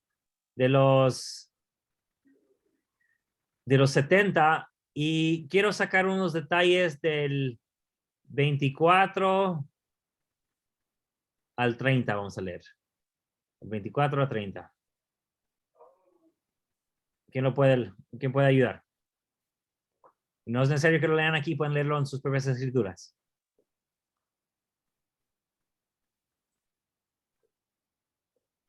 Si quiere lo leo yo. Muy bien. Y salió Moisés y dijo al pueblo las palabras de Jehová, y reunió a los 70 hombres de entre ancianos del pueblo y los reunió alrededor del tabernáculo. Ok, Entonces- quiero resaltar eso. Están reunidos alrededor del tabernáculo. Ok, siga. Entonces Jehová descendió en la nube y le habló, y tomó del espíritu que estaba en él y lo puso en los 70 varones ancianos. Y aconteció que cuando pasó sobre ellos el espíritu, profetizaron y no cesaron. Y habían quedado en el campamento 2 hombres, uno llamado Eldad y el otro Medad, sobre los cuales también reposó el espíritu, y estaban entre los inscritos, pero no habían ido al tabernáculo y profetizaron en el campamento. Ok, O sea, entonces, esos dos se quedaron por allá, ¿no? sí, pero dice que ellos estaban inscritos, en otras palabras, eran parte del grupo que debió De haber los recibido 70. el Ujú. espíritu allá en el tabernáculo. Pero Ajá. ¿dónde estaban ellos? En el campamento, o En sea, no el estaban campamento. en el tabernáculo ahí. ¿Otra vez? Perdón. No estaba, estaban en el campamento, no estaban donde estaban los otros ahí cerca del tabernáculo, ¿no? O alrededor del tabernáculo. Donde Sí, los no, citó. no habían ido al tabernáculo, así es. Estaban en el campamento. Ok, recuerden esos detalles. Vamos a seguir leyendo. Y corrió un joven y dio aviso a Moisés y dijo, Eldad y Medad profetizan en el campamento. Entonces respondió Josué, hijo de Nun, ayudante de Moisés, desde su juventud, y dijo, Señor mío, Moisés, impídeselo. Y Moisés le respondió, ¿tienes tus celos por mí? Ojalá que todos los del pueblo de Jehová fuesen profetas, que Jehová pusiera su espíritu sobre ellos. Ok. Y en el 30 y volvió Moisés al campamento. Voy a subrayar eso aquí. Ok. Yo me quiero enfocar en dónde estaban estos 70. Estaban alrededor del tabernáculo, pero no estaban en el campamento. Y este verbo, y a ver, yo lo puse de rojo. Para mí rojo es algo incorrecto o un pecado. Es cuando marco las cosas. A ver qué puse aquí. No puse nada. No, bueno, más puse un verbo yatzá en hebreo, ahí en la esquina. Yatzá significa salir o sacar, no solamente ir. Entonces salieron al tabernáculo, o sea, salieron del campamento. ¿De dónde salieron? El campamento. Estos estaban en el campamento, Eldad y Medad y los demás habían salido al tabernáculo que tenían que salir de algo para llegar ahí. ¿Por qué estoy haciendo tanto énfasis en esto? Es porque algunos han identificado un problema, bueno, no problema, sino una posibilidad aquí. A ver, ¿dónde quiero empezar? Bueno, empiezo primero, vamos a Éxodo. Bueno, primero vamos a Éxodo 40. Vamos a Éxodo 40. Éxodo 40 es cuando termina el tabernáculo Moisés. ¿Ok? Lo termina de armar, muestra dónde pone todo en su lugar, el aceite de unción, la fuente, el atrio, el altar de holocaustos, los hijos de Aarón están todos consagrados, lavados con agua, con vestiduras sagradas, ungidos, ¿verdad? Todo como que conocemos nosotros en el templo. Ya está todo listo. El tabernáculo aquí repite algunas cosas, el propiciatorio, el velo de separación se pone, o sea, está listo, la mesa donde están los panes, y el candelabro, todo está en su lugar, todo está en su lugar. Y a ver, por fin lo termina. ¿Dónde lo dice? ¿Dónde lo dice? El 8 y el 9. Y finalmente, el 33, finalmente armó la... Oh, no. Bueno, El 8. ¿Dónde? Perdón. Bueno, pero termina. El punto es que termina. Y luego pasa aquí. Entonces una nube cubrió el tabernáculo de reunión y la gloria y lo llenó del tabernáculo. ¿Okay? Entonces se termina por fin el templo y la gloria puede morar adentro del tabernáculo. Y ese es el tabernáculo con todas esas cosas levitas, ¿verdad? ¿Y se acuerdan dónde estaba este tabernáculo? En el centro del campamento.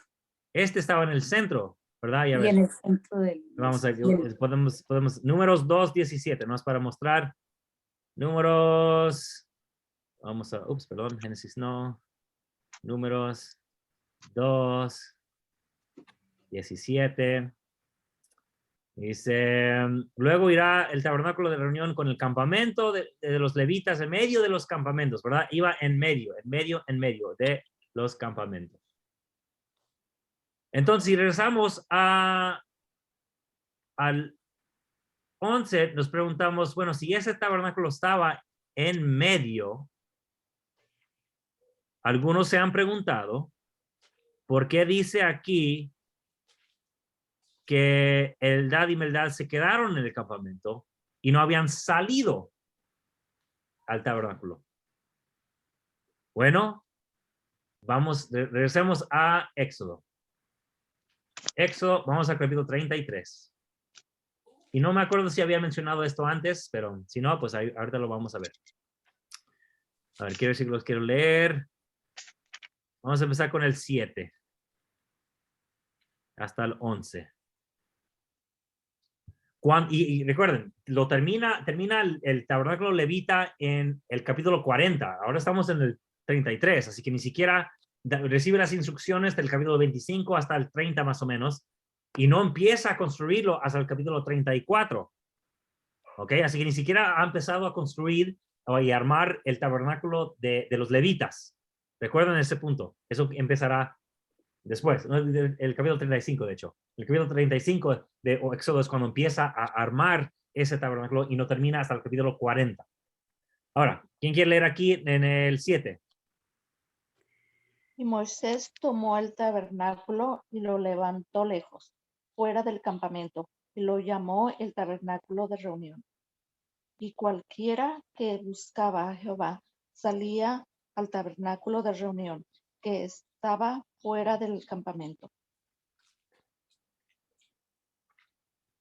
Bueno, ok, hasta así está bien. Entonces, ¿de qué está hablando aquí? ¿Qué es esto? O sea, no he dado ninguna explicación, así que sé que no, tal vez no saben de qué se trata, pero de lo que dice aquí, ¿qué aprendemos?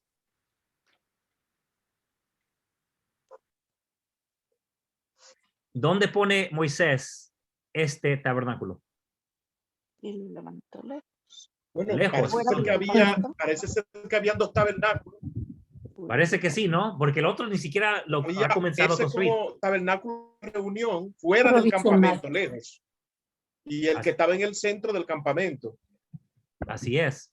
¿Y quién podía ir a este tabernáculo? Moisés, yo creo, Cualquiera. nada más, ¿no? Cualquiera Cualquiera, ¿verdad? Cualquiera que qué. que buscaba a Jehová. Wow, qué interesante, ¿no? Este tabernáculo todo mundo podía ir. Todo mundo podía ir. Si seguimos leyendo, vamos a seguir. ¿Dónde terminamos? El 8 es...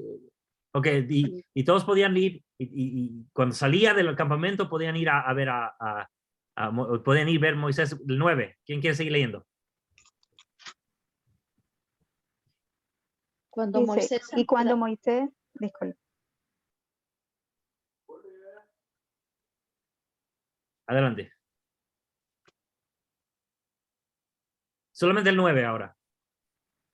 O el 7, o el listo, 9 yo y lo leo, yo lo puedo leer. Yo lo puedo leer, hermano. Dice, Sí. cuando Moisés entraba en el tabernáculo, la columna de nube descendía y se ponía a la entrada del tabernáculo, y Jehová hablaba con Moisés. Y cuando todo el pueblo veía la columna de nube que estaba en la entrada del tabernáculo, se levantaba todo el pueblo, cada uno a la entrada de su tienda, y adoraba.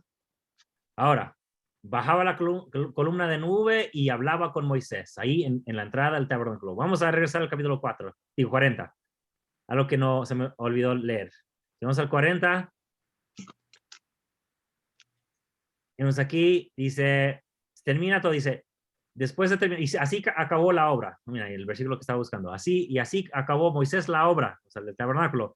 Entonces una nube cubrió el tabernáculo de reunión y la gloria de Jehová llenó el tabernáculo y no podía Moisés entrar en el tabernáculo de reunión. Me imagino que es la misma nube, pero aquí no puede entrar Moisés. ¿Y por qué? Porque terminando este libro, empieza Levítico y se nos da todas las reglas, cómo es que podemos entrar. Los levitas se encargan de quién entra y quién no. Mientras que acá, si regresamos acá a Éxodo 33, la misma nube, me imagino que es la misma nube, no dudo que haya dos nubes, ¿verdad? No. Cuando desciende en este tabernáculo, Moisés puede hablar con Jehová cara a cara, digo, ahí directamente, en la entrada del tabernáculo, ¿no? Y pues, ojalá estén viendo la diferencia. En el tabernáculo levita descendía la nube y Moisés no podía entrar. Este tabernáculo descendía la nube y Moisés había hablado con con Jehová sin problema. Ahora, este versículo sé que lo tenemos muchos hasta memorizado, pero creo que nunca lo hemos analizado. ¿Quién puede leer el versículo 11? Y hablaba Jehová a Moisés cara a cara, como habla cualquiera con su prójimo, y volvía al campamento. Pero el joven Josué, su ayudante, hijo de Nun, nunca se apartaba de en medio del tabernáculo. Ok, ¿quién se quedaba adentro del tabernáculo? Josué. Josué. ¿Se dan cuenta? Aquí no tiene nada que ver con Aarón, con los hijos de Aarón, y que solamente los levitas, y que aquí Josué podía quedarse adentro de este tabernáculo. Nunca se apartaba, dice. Vemos que es un interesante tabernáculo porque muy lo diferente, que vimos, ¿no? luego cuando Moisés iba a morir, que el poder, lo que que te le transfirió el poder a Josué, lo que Josué le preguntaba a Jehová era a través de los sacerdotes. Entonces Josué no podía hacer nada sin la intermediación de los sacerdotes. Pero aquí vemos que Josué dice que nunca se apartaba del tabernáculo de reunión, estaba siempre dentro. Pero es de este otro tabernáculo, ¿verdad? No del Sí. levita. Entonces, vamos a regresar a lo que estábamos viendo. Y hay diferentes opiniones, pero nomás estoy mostrando una posible interpretación que tiene sentido para mí. Tiene sentido para mí. ¿Dónde estábamos? Aquí al final. Sí. Entonces, leamos esto de nuevo. Había quedado en el campamento dos hombres llamados Eldad y el otro Medad, sobre los cuales también reposó el Espíritu. Estaban estos entre los escritos, pero no habían ido o salido afuera al tabernáculo. El verbo significa, yatzá significa salir afuera. Digo, sí, sacar. Entonces parece, algunos dicen y han especulado, no sabemos, pero tiene sentido para mí, que lo que está pasando aquí es que Moisés está llevando estos 70 que no son levitas al otro tabernáculo que se queda afuera del campamento. Y estos 12 habían quedado adentro del campamento. ¿Tiene sentido? Si no tiene sentido, díganme para explicar un poquito mejor. Ahora,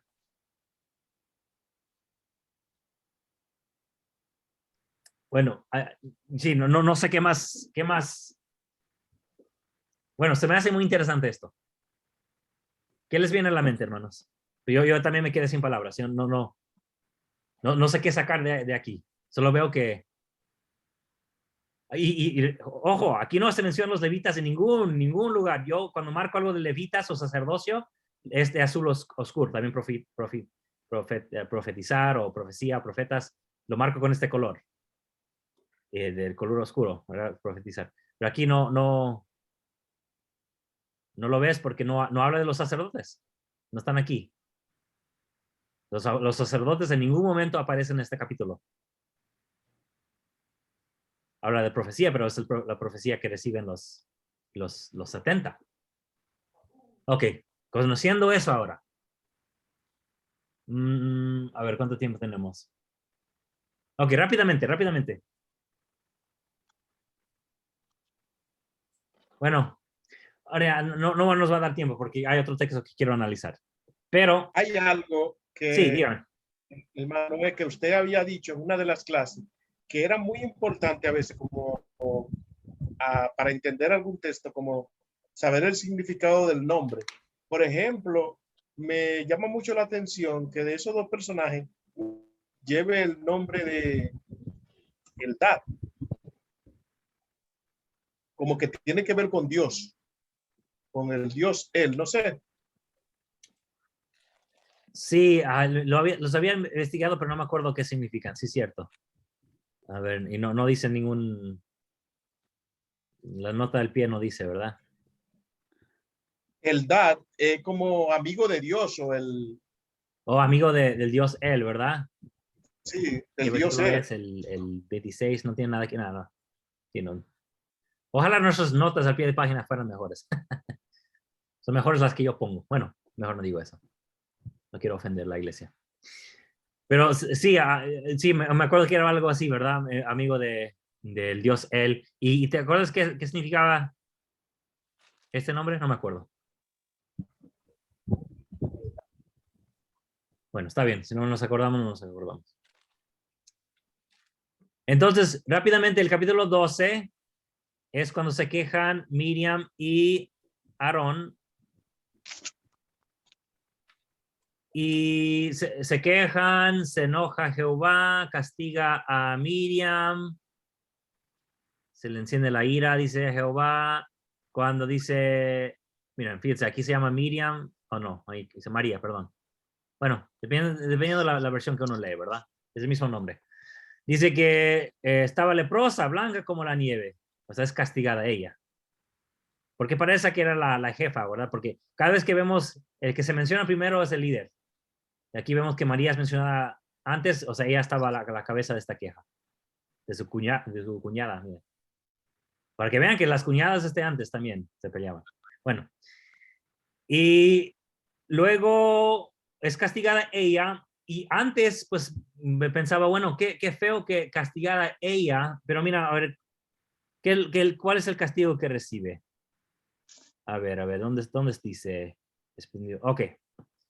Respondió Jehová a Moisés, pues, bueno, es medio raro eso. Si su padre hubiera escupido en su cara, o sea, si se hubieran vuelto impuro por cualquier cosa, básicamente, yo sé que suena raro, como lo dice aquí, no se avergonzaría durante 7 días, o sea, de cualquier cosa haría que se tuviera que estar impura por 7 días.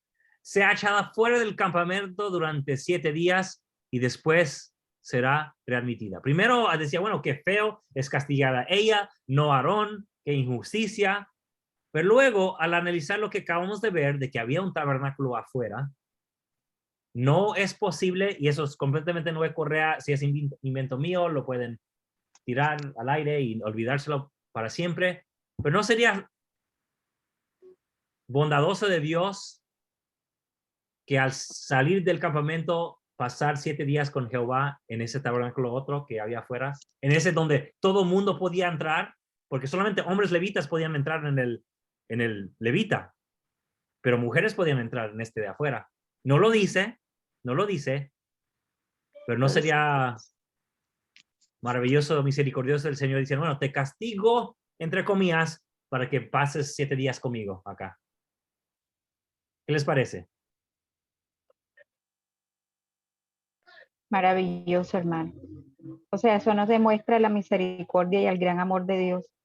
Que fíjese que estuvo tan lejos de nosotros en los escritos antiguos donde se nos hablaba siempre de un Dios vengativo, un Dios que acababa con personas. Me parece súper lindo.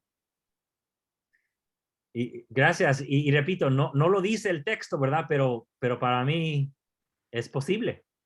Así María fue echada del campamento. Ahora dicen que salga para afuera, pero nadie sabe que está saliendo y va al tabernáculo de afuera. 7 días, o sea, un tiempo completo. Y el pueblo no siguió adelante hasta que María fue readmitida.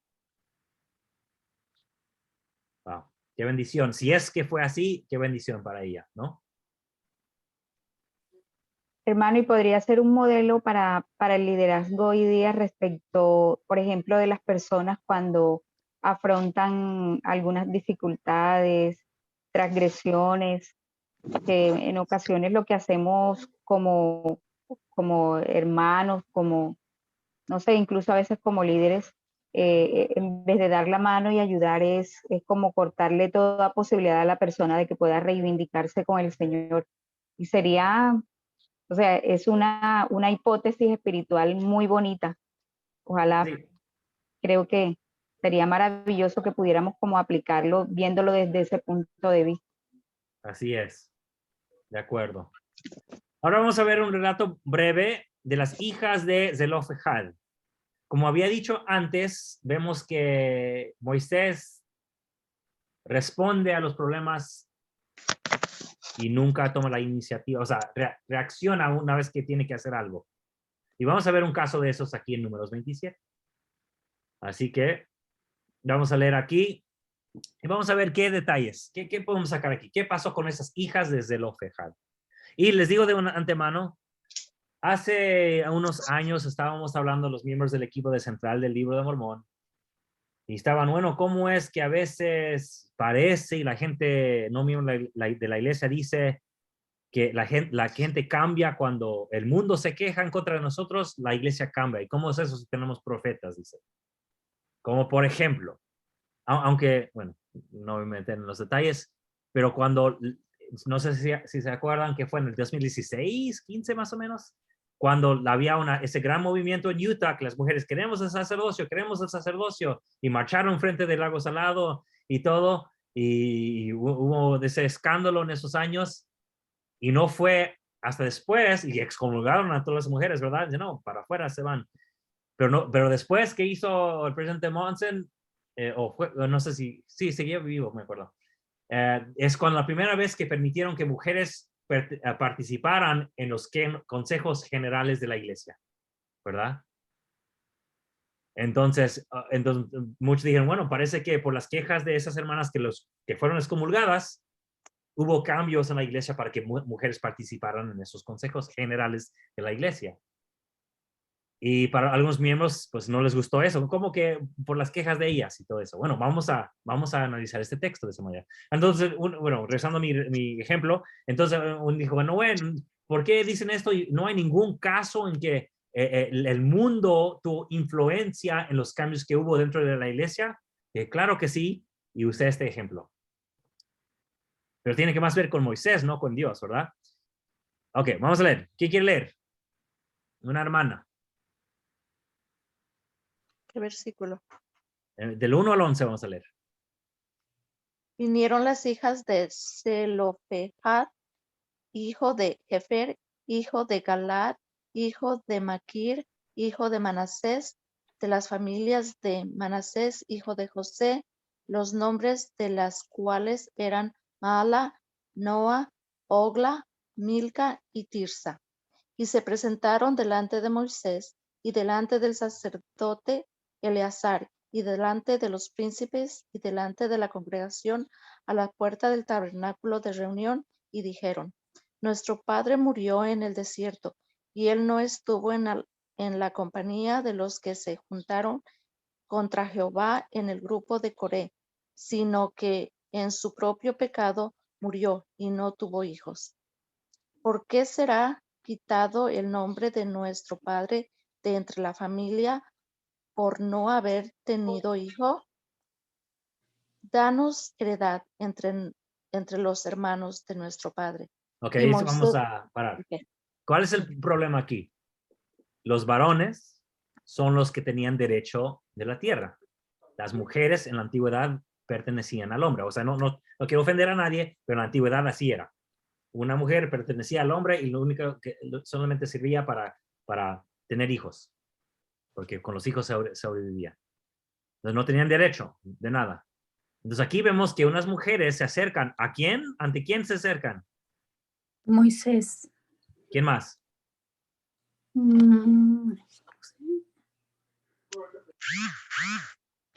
Y los sacerdotes. El Y el sacerdote de sacerdote Eleazar, Eleazar. ¿verdad? El que tomó el lugar de Aarón. ¿Y quién más? Y de los príncipes de toda la congregación. Así que ellas se enfrentan ante todos. Los líderes de las tribus, el líder del sacerdocio y al profeta mismo. Y dicen, bueno, nuestro padre murió, no tenemos hermanos, y por la ley que ustedes establecieron, la tierra de nuestro padre se va a perder. Porque por su ley, mujeres no pueden heredar tierras. Así que ustedes se van a quedar con nuestras tierras. ¿Se entiende la queja? Ujú. Por las leyes que se habían establecido, ellas iban a quedar sin nada. Y sin tierra, pues no iban a poder trabajar ni contratar a nadie para trabajar las tierras y se iban a morir. O sea, así de fácil. Sin tierra, sin futuro y muertas.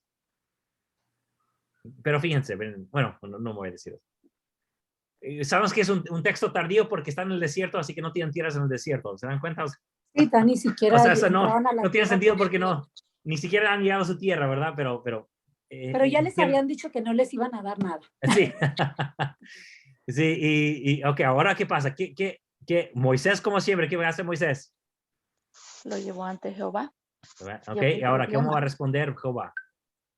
Y Jehová respondió a Moisés diciendo, bien dicen las hijas de Zelofehad, les darás la posesión de una heredad entre los hermanos de su padre y traspasarás la heredad de su padre a ellas. Y a los hijos de Israel hablarás diciendo, cuando alguno muriere sin hijos, traspasaréis la herencia a su hija. Si no tuviere hija, daréis su herencia a sus hermanos. Y si no tuviera hermanos, daréis su herencia a los hermanos de su padre. Y si su padre no tuviere hermanos, daréis su herencia a su pariente más cercano de su linaje. Y de este será, y para los hijos de Israel, esto será por estatuto de derecho, como Jehová mandó a Moisés. Muy bien. Así que aquí vemos si sacamos a las hijas, tenemos el proceso normal. Si no tiene hijos, entonces va a los hermanos. Si no tiene hermanos, entonces va a los tíos o quién sabe quién, ¿verdad?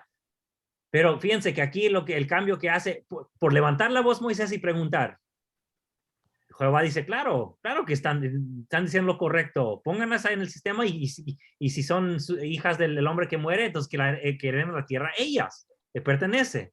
Pero fíjense que nunca hubiera habido cambio. Primeramente, si no se habrían quejado ellas, y segundo, si Moisés nunca le había traído este asunto ante Jehová. Yo creo, hermanos y hermanas, que hay muchas cosas hoy día que nosotros muchas veces no llevamos la causa ante Jehová porque creemos que solamente nos estamos quejando y pensamos, bueno, el manual dice otra cosa, así que ¿por qué preguntar? ¿Verdad? ¿Por qué preguntar? Desde épocas de José Smith solamente ha habido hombres en los consejos generales de la iglesia, así que ¿por qué preguntar si las mujeres pueden estar ahí también? Pero en nuestra época, por primera vez en historia, casi 200 años, nosotros vivimos la época cuando por fin hay mujeres en los consejos generales de la iglesia. ¿Se dan cuenta? Ni siquiera la presidenta general de Sociedad de Socorro pertenecía a esos consejos. Pero después de las quejas de esas hermanas, ¿cuándo fue? El 2015, 16, más o menos por ahí, ¿se acuerdan? Después de eso fue cuando hubo el cambio. Entonces yo creo que si Brigham Young hubiera hecho la pregunta desde mucho antes, habría dicho Jehová, el Señor, claro que sí, háganlo. Pero como demoramos como pueblo en preguntar, tardamos en ver cambios. Creo que esa es nuestra culpa. En querer seguir la tradición y podemos buscar las leyes donde dice, no, lo heredará el hijo y si no el hijo, el hermano y si no el hermano, los primos, los tíos y quién sabe quién más. Y ahí está en la ley. Y muchas veces es muy fácil decir, bueno, como está en la ley, ¿por qué preguntar? Ahí está en la ley, ahí no puede haber cambios. Pero por levantar la voz ellas, me encanta que hasta tenemos sus nombres. O sea, fueron recordadas. Cuando hayan existido, no lo sé. Pero se fueron recordadas, ellas se quejaron y hubo cambios. Gracias a ellas.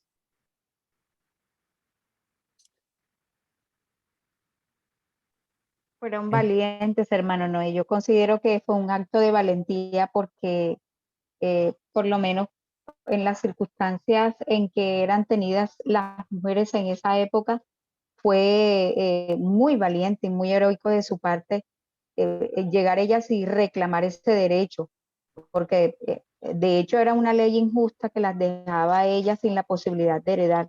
Entonces fue un acto de valentía bien interesante. Sí, exacto. Oh, ¿qué hice? Perdón. Sí, yo había leído, bueno, un artículo que hablaba sobre esas mujeres precisamente y otras mujeres de la tribu de Manasés. Entonces hablaba de las bendiciones patriarcales, ¿va? Y luego hablaba de qué significa para las mujeres pertenecer a la tribu de Manasés.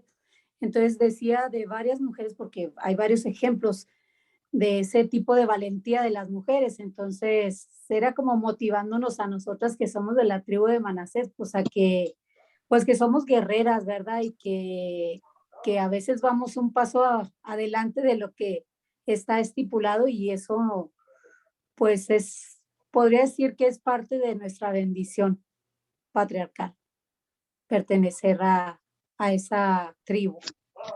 Exacto, exacto. Y bueno, y tal vez no todos de los que estamos aquí pertenecemos a la tribu de Manasés, pero igual podemos todos recibir las bendiciones. Y con esto terminamos la clase. Y ojalá, bueno, y cerrando esa idea, puede ser, como dije, que Miriam o María haya salido del tabernáculo que está fuera del campamento por 7 días.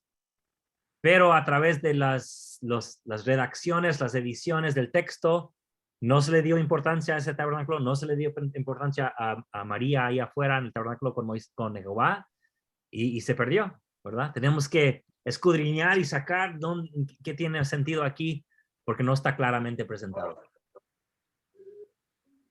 Y que es desafortunado que a veces eso pasa, ¿verdad? Eso pasa en nuestra historia. Por ejemplo, como he hablado en el pasado, de cuántas bendiciones daban las hermanas por la imposición de manos antes. Famosísimas las hermanas que lo hacían. La tercera presidenta, creo, de Sociedad Socorro, la presidenta general, Huntington, algo así, que ya se hizo famosa, que pedían que fuera por toda Utah viajando de un lugar a otro para dar bendiciones con imposición de manos, y a quien tocaba sanaba. Y yo sé que hay muchos de ustedes que jamás habían escuchado eso. Pero está nuestra historia. Pero se fue perdiendo. Y parte para nosotros, que nadie se ofenda, seamos realistas, la iglesia la sede de la iglesia se encuentra en los Estados Unidos, y cualquier movimiento cultural fuerte afecta también a la iglesia. Y en los años 40 y 50, después de la Segunda Guerra Mundial, se hizo muy americano ser hombre fuerte, que tú defiendes y eres líder de todo, en tu casa, en todo. Y en esa época, los líderes de la iglesia empezaron a predicar lo mismo, igual que los demás pastores cristianos. Y es donde vemos que el papel de la mujer dentro de la iglesia, como también las iglesias cristianas, se fue bajando. O sea, fue algo paralelo a los cristianos en los Estados Unidos. Hermano Noé, hay algo que no sé si usted o algún hermano que he leído, no encuentro la referencia ahora, que en el antiguo pueblo de Israel, y creo que lo copiaron los nefitas, habían 3 lugares de adoración: la sinagoga, el templo y los santuarios. Entonces, ahora que usted dice eso, que los santuarios están muy relacionados como a los lugares altos, que lo usaba la gente común para hacer adoraciones paganas, ídolos paganos, aunque sabemos que el pueblo de Israel era muy idólatra. Sabemos, entonces puede ser que ese campamento, que ese tabernáculo que estaba fuera del campamento, se asocia mucho a esos lugares altos, porque podía ir cualquiera. Incluso en la tradición se habla de que Salomón, que construyó el templo, se vio precisado a acudir a esos lugares altos, como puede ser que ese sea un vestigio de ese campamento donde podía ir cualquiera que se oponía mucho a la clase sacerdotal, que era la clase dirigente. Exacto, en Deuteronomio, como vimos hace unas semanas brevemente, había levitas que podían hacer todo fuera del campamento y luego ir a Jerusalén y participar ahí también cualquier levita, ¿verdad? No los hijos de Aarón. Entonces era mucho más flexible antes. Sí, después se fueron creando las ideas. Por eso para Nefi no hubo problema. Ellos van a ir a este sacrificio y no hubo problema. Y Pero se fueron... en algunos textos bíblicos vemos que había personas que de otra tribu se hacían levitas. No sé si usted, si me equivoco. No, Yo por lo menos he visto casos. Sí, por ejemplo, Samuel fue de Efraín, como vimos también. Y terminó siendo el sumo sacerdote del tabernáculo. ¿Se dan cuenta? Era Efraín. Exacto. Y David también, cuando lleva el arca de convenio, también se pone a hacer sacrificios él y lleva el efod, o sea, el vestimenta del sacerdotal.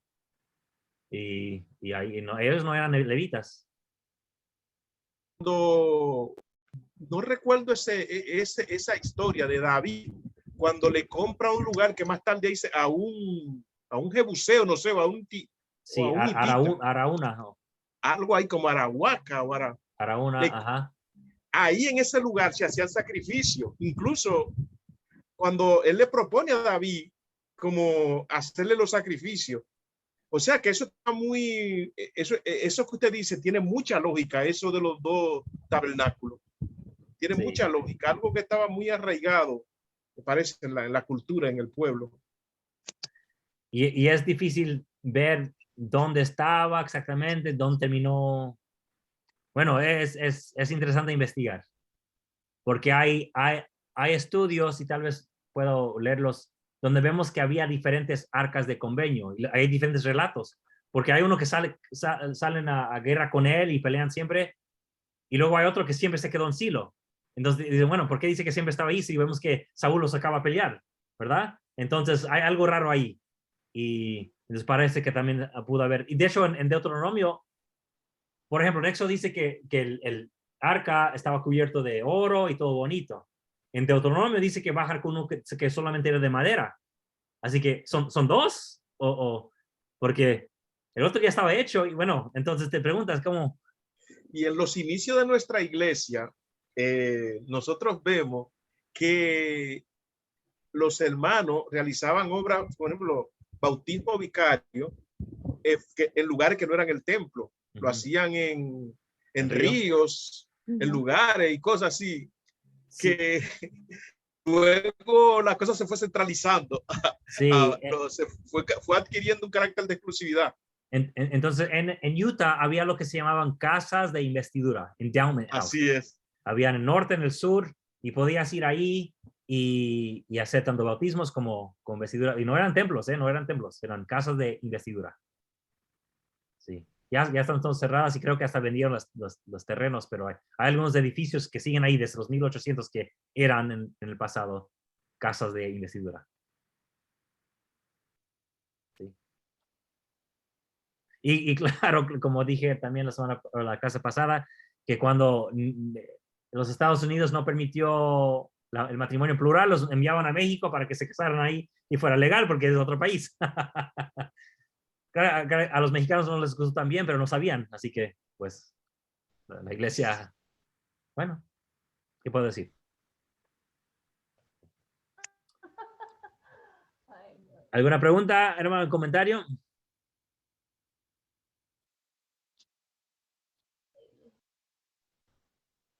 Ok, hermanos.